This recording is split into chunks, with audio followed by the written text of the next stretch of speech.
What's up, everybody, man? It's your boy, Mr. Dugai, coming at y'all with another video, man.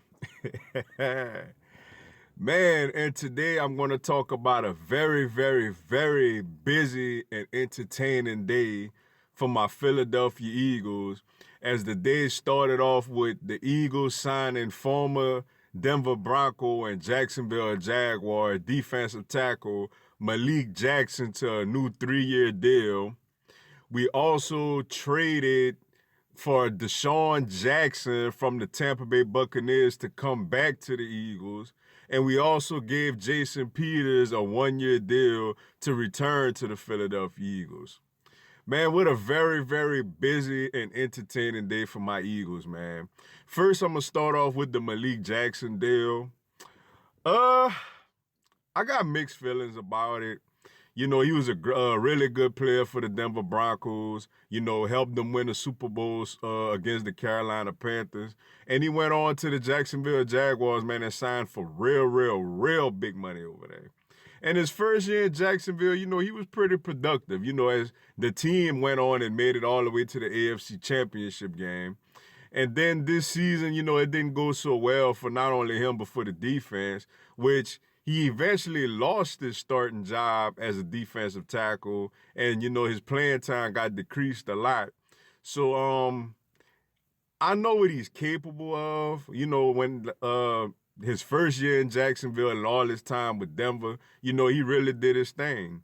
But what's good is you putting him on side of Fletcher Cox, so it's not a lot that you're asking of him. You're asking him to be just a very good complementary player to Fletcher, to where people can't double Fletcher so much. So when they do double him, Malik Jackson could go out there and make some plays, man. So I like it from that standpoint. The part where I'm kind of is because this deal kind of pretty much takes us out of the Le'Veon Bell running, because obviously we giving Malik Jackson 10 million a year. Jason Peters gonna be getting almost 10 a year. DeSean Jackson is gonna be getting like 9 a year. Obviously, we ain't gonna have enough money for Le'Veon Bell. So that's a little disappointing. I really kind of felt like we should have went in the draft to address the defensive tackle position, which knowing how we still may end up addressing it in the draft also, just to add more depth behind Fletcher Cox and Malik Jackson. But, I kind of wanted to see the money for Le'Veon Bell, and to go the younger route with the interior lineman. But nevertheless, man, we got a good player, that's going to come in with Super Bowl experience, with AFC Championship game experience the year before. He has a little swagger to him. He talks a little trash. And, he could go up there on side of Fletcher Cox, man. And it is a position we did need, but so I can't get that mad at it. So, welcome to Philly, Malik Jackson. Then right after that, you had us re-signing Jason Peters to a 1-year deal. Now, granted, it's a minor pay cut it's not a big pay cut, but it is a little pay cut from what he was making before. And I don't mind bringing JP back, man. I don't feel like Jordan Mailata is quite ready to fill into that left tackle role yet. Big V, man, he's a solid backup, but you can't really look at him and be like, all right, you are left tackle for the future. I don't really look at him in that aspect. And there's not really many left tackles out there on the market.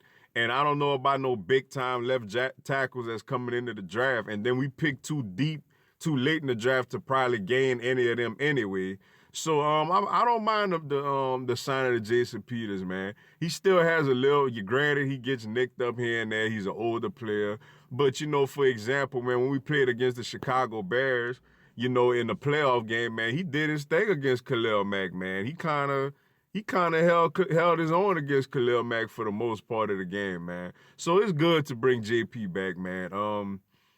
Let him go and retire as an Eagle, man, and, let him get hopefully we could get another real productive year out of him until we have to start really looking to address that left tackle position for the future going forward.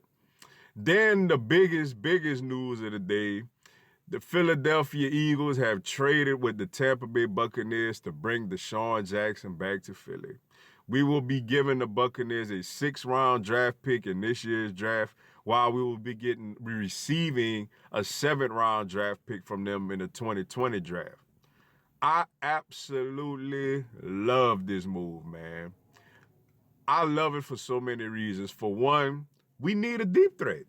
Like, we had Torrey Smith a couple of years ago. He didn't put up great numbers, but just his presence on the field allowed the offense to be more wide open. Last year, when you have Mike Wallace, who we signed that was supposed to be that guy, go down in week 2 to a broken fibula and don't play the rest of the season, the offense wasn't as productive, and we didn't have that player taking the top off the defense on a consistent level. Yeah, we could throw Aguilar deep here and there, but that's not really his game. His game is more of a maneuvering, from the slot position. And our offense became more of a dink and dunk offense instead of a just going up there chunk play type of offense. So getting the DeSean Jackson will absolutely open up this field, man. You got Alshon Jeffrey on one side. We're going to see what's up with Aguilar, man. We're going to keep him on that. But say we keep him. We got Aguilar roaming in the slot. You got DeSean Jackson, who not only is the best deep threat in the game, but, he can run a couple of other routes here and there. You know what I'm saying? On the side. He don't really go up the middle too much, but he run a lot of out routes and a lot of hitches. You know what I'm saying? Then you got Zach Ertz, who does his thing. You got Dallas Goedert, who I'm expecting to have a big year for us next year. Then you don't forget you got Mac Hollins coming back, who missed all of last year due to injury. So I love this for Wentz, man. Like, I absolutely love this signing. He's familiar, obviously, with the team. We loved him. He loved it here. Chip Kelly with his, I ain't even going to get on him. But he basically let the man go after a career year where he had over 1,300 yards receiving and 9 touchdowns, and he was our number 1 receiver that season. But Chip Kelly felt like he had to let him go because he was supposedly in a gang.